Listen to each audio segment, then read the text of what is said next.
दोस्तों very good morning to all of you. आज के इस शानदार वीडियो में आप सभी का स्वागत है। आज के सबसे पहले क्वेश्चन की शुरुआत करते हैं। तो टारगेट स्टडी IQ के सबसे पहले क्वेश्चन में क्या है कि mobile water testing laboratory on wheels, इसको इंग्लिश में देखेंगे mobile water testing laboratory on wheels को किस राज्य के द्वारा दरवाजे पर पानी की जलीयता का परीक्षण करने के लिए लॉन्च किया गया है।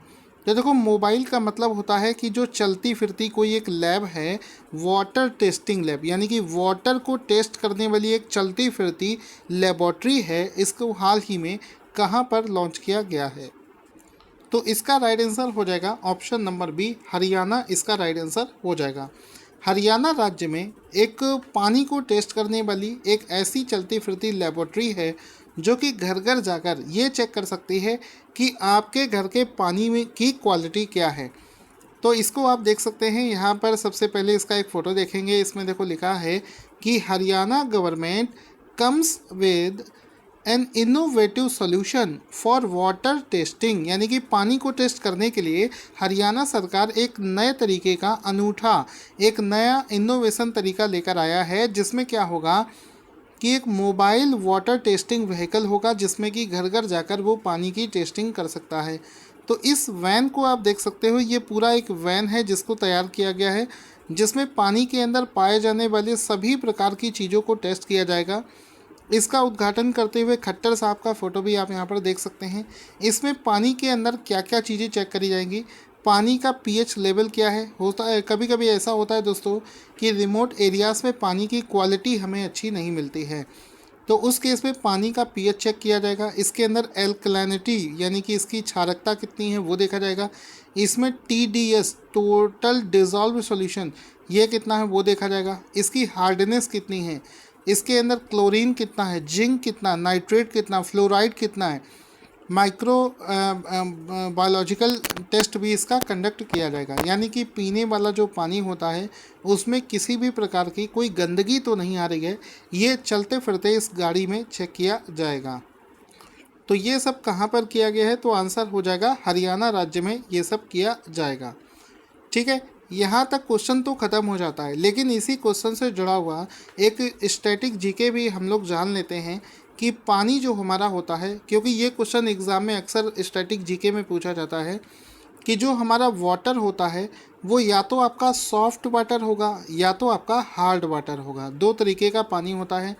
जो सॉफ्ट वाटर होता है ये हमारे घरों में अवेलेबल होता है आसानी से। जो हार्ड वाटर होता है ये कहीं कहीं एरियाज़ में आपको मिलता है। जैसे आप कभी भी मथुरा एरिया में जाएंगे तो वहाँ का पानी बहुत हार्ड पानी है। ठीक है, ये जो सॉफ्ट वाटर होता है इसमें साबुन का झाग आसानी से उत्पन्न हो जाता है, जबकि ये जो हार्ड वाटर होता है इसमें जब आप साबुन से नहाओगे या कपड़े धुलोगे तो आपको झाग नहीं देखने को मिलेगा। इसमें मोटे मोटे परत के फॉर्म में वो कन्वर्ट हो जाता है। इसके बाद ये जो हार्ड वाटर होता है इसमें दो तरीके से इसको डिवाइड किया गया है। एक तो होता है कि इसकी टेम्परेरी हार्डनेस होती है, और ठीक है, तो इसकी क्या होता है, जो हार्ड वाटर होता है ये इसकी एक टेम्परेरी हार्डनेस होती है, एक होती है इसकी परमानेंट हार्डनेस। तो हम लोग सारी चीज़ों को देखेंगे। सॉफ्ट वाटर का डेफिनेशन क्या है ये मैं आपको बता चुका हूँ। इसके बाद में हम लोग चलते हैं हार्ड वाटर। तो एक प्रश्न पूछा जाता है कि किस वजह से पानी में ऐसा क्या मिला होता है जिसकी वजह से हार्ड वाटर माना जाता है। तो इसमें कैल्शियम और मैग्नीशियम के लवण की उपस्थिति के कारण इसको कठोर पानी के रूप में जाना जाता है, और इसमें साबुन से झाग नहीं बनता है। इसमें आप देख सकते हैं जैसे जैसे आपके पानी में ppm बढ़ता जाएगा इसमें इसकी हार्डनेस बढ़ती जाएगी। तो इसको मैंने आपको बताया था कि एक इसकी कैटेगरी है टेम्परेरी हार्डनेस। तो किसी भी वाटर में जो टेम्परेरी हार्डनेस होती है वो कौन से एलिमेंट्स की वजह से होती है, ये SSC और रेलवे एग्ज़ाम में कई बार पूछा गया है। तो आंसर हो जाएगा कि इसमें कैल्शियम और मैग्नीशियम के कार्बोनेट्स मिले होते हैं। क्या मिला होता है? टेम्परेरी हार्डनेस वाले पानी में मैग्नीशियम और कैल्शियम के कार्बोनेट्स मिले होते हैं, और ऐसे पानी को उबाल कर पीने से इसकी टेम्परेरी हार्डनेस जो होती है वो ख़त्म की जा सकती है। लेकिन एक दूसरा पानी होता है जिसमें परमानेंट हार्डनेस पाई जाती है, और जो ये परमानेंट हार्डनेस होती है इसको पानी उबालकर ख़त्म नहीं किया जा सकता। तो अगर आपसे कोई पूछे कि बताओ किसी भी वाटर में परमानेंट हार्डनेस जो है ये किस वजह से होती है, तो आंसर हो जाएगा ये जो परमानेंट हार्डनेस है ये मैग्नीशियम और कैल्शियम के घुलनशील जो लवण होते हैं उनके क्लोराइड और सल्फाइड के रूप में उपस्थित होने की वजह से पाई जाती है। तो आई होप आपको दोनों क्वेश्चंस के आंसर मिल गए होंगे और आगे चलते हैं अगले क्वेश्चन की तरफ। दोस्तों आपको बताना चाहूँगा कि हमारे 3 महीने के करंट अफेयर्स पर अभी एक डिस्काउंट चल रहा है, यानी कि जून, जुलाई और अगस्त के महीने पर ऑफ़र चल रहा है। साथ ही साथ में जो सितंबर महीने का पीडीएफ है उस पर भी डिस्काउंट पहले ही दिन से लगा दिया है। वो मात्र 35 रुपीज़ का है, लेकिन वो आपको अलग से लेना पड़ेगा। तो वीडियो के डिस्क्रिप्शन में आपको 2 लिंक दे रखे हैं जहां से आप जून, जुलाई और अगस्त का पीडीएफ मात्र 100 रुपीज़ में ले सकते हैं और सितंबर महीने का पीडीएफ मात्र 35 रुपीज़ में ले सकते हैं। और ये चीज़ आपको पता होगा कि हमारा करंट अफेयर्स बहुत ही चुनिंदा तरीके से चुन कर बनाया जाता है, जिसमें कि टॉपिक वाइज आपको सारे क्वेश्चंस मिलेंगे। हर एक क्वेश्चन के नीचे एक फ़ोटो होगा, एक्सप्लेनेशन होगा। बहुत ही शानदार एक्सपीरियंस आपको मिलेगा पढ़ने में और एग्ज़ाम में भी पूछे जाते हैं। इसके बाद में अगला क्वेश्चन बनेगा, पीएम मोदी ने हाल ही में देह वीचवा करनी नामक एक आत्मकथा का विमोचन किया है जो कि किस पूर्व केंद्रीय मंत्री के जीवन पर आधारित है। तो आंसर हो जाएगा बाला साहेब वीखे पाटिल। तो ये बाला साहेब वीखे पाटिल हैं, इनकी आत्मकथा है जिसका हाल ही में विमोचन पीएम मोदी जी के द्वारा किया गया था, जिस आत्मकथा का नाम है दे वीचवा करनी। तो दे वीचवा करनी नाम से इस आत्मकथा को लॉन्च किया गया है, जो कि बाला साहेब वीखे पाटिल की आत्मकथा के रूप में जानी जाती है। तो यहाँ पर आप देख सकते हैं बाला साहब वीखे पाटिल को, जिनकी आत्मकथा का विमोचन मोदी जी ने हाल ही में किया है। लिखा है PM Modi releases autobiography of doctor Bala Saheb Vikhe Patil, जिसको हाल ही में लॉन्च किया गया है। इसके बाद में दोस्तों क्वेश्चन है, विश्व मानक दिवस वर्ल्ड स्टैंडर्ड्स डे किस दिन मनाया जाता है। तो हर साल 14 अक्टूबर को विश्व स्टैंडर्ड्स डे मनाया जाता है। ऑप्शन नंबर डी इसका राइट आंसर हो जाएगा। इसमें आप देख सकते हैं वर्ल्ड स्टैंडर्ड्स डे यानी कि मानक दिवस हर साल 14 अक्टूबर को मनाया जाता है। अगर इसमें हम लोग वर्ष 2020 के थीम की बात करी जाए तो वर्ष 2020 की जो थीम है वो है protecting the planet with standards. ठीक है, तो ये इसका राइट आंसर हो जाएगा। इसी से जुड़ा हुआ कुछ जीके पढ़ लेते हैं। एक ऑर्गेनाइजेशन है जिसका नाम है इंटरनेशनल ऑर्गेनाइजेशन ऑफ स्टैंडर्डाइजेशन। इसका हेडक्वार्टर कहाँ पर स्थित है? जेनेवा, स्विट्ज़रलैंड में स्थित है। इसके बाद में है इंटरनेशनल ऑर्गेनाइजेशन ऑफ स्टैंडर्डाइजेशन की स्थापना कब की गई थी? इसकी स्थापना 23 फरवरी 1947 को यूके में करी गई थी। इस समय इसके अध्यक्ष का नाम क्या है? तो एंड्री नजोरोगे इसके अध्यक्ष का नाम है। माइंड में हल्का सा बिठा लो, अगर अचानक से कभी पूछ लिया जाए तो आंसर कर पाओगे। ठीक है, ऐसा नहीं कि कुछ आपको रटना होता है, क्योंकि आप रेगुलर बेसिस पर मेरे वीडियोस देखते रहिए। मैं आपको बार बार जब चीज़ों को रिवाइज करवाऊंगा तो आपको याद हो जाएगा। इसके बाद में एक्सिस बैंक ने किस कंपनी के साथ मिलकर axis S credit card launch किया है? तो हाल ही में एक्सिस बैंक ने एक कार्ड लॉन्च किया है जिसका नाम है axis S ACE credit card. तो एक्सिस एस क्रेडिट कार्ड जो है हाल ही में लॉन्च किया है गूगल पे कंपनी के साथ में मिलकर। एक विशेष प्रकार की सुविधा के साथ में इन कार्ड्स को लॉन्च किया गया है। इसमें आप देख सकते हो ये वो कार्ड है, देखो इसमें लिखा भी है एक्सिस बैंक की तरफ से इस कार्ड को लॉन्च किया गया है, गूगल पे के साथ में लॉन्च किया गया है। एक चीज़ और आपको ध्यान देनी है, क्योंकि बहुत सारी वेबसाइट पर इसका आंसर आपको सिर्फ गूगल पे दिखेगा। अगर ऑप्शन में इसमें वीज़ा भी लिखा है तो आंसर हो जाएगा गूगल पे, और वीज़ा के साथ मिलकर एक्सिस बैंक ने इस कार्ड को लॉन्च किया है। तो क्वेश्चन आपको पूरा समझना है, क्योंकि द इंडियन एक्सप्रेस में इस तरीके से न्यूज़ निकली थी कि axis bank launches S credit card in collaboration with Google पे एंड वीज़ा, दोनों के साथ में कोलैबोरेशन के साथ में इस कार्ड को लॉन्च किया गया है।